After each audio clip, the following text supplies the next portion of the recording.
That's right, before he was ever wrestling's preeminent pimp, Charles Wright was working for the WWF during the early 90s as the voodoo priest Papa Shango, someone who would regularly use the dark arts to perform magical curses on his opponents prior to bouts.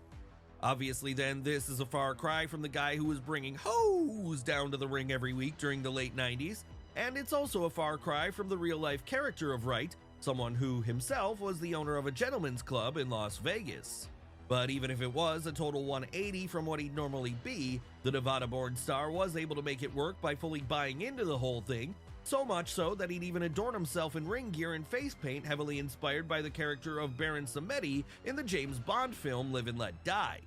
And with this fully scaring early 90s kids watching both on TV and live in person, then it got over like gangbusters. Yes, with this character, he was able to get a nice run for himself, feuding with the likes of the Ultimate Warrior and Bret Hart.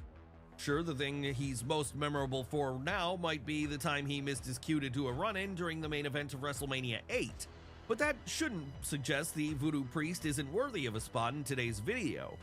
No, he's a prime example of how a real-life, good-natured performer can really sell a darker alter ego when they want to, and how they don't have to have a single lady of the night in sight in order to do so.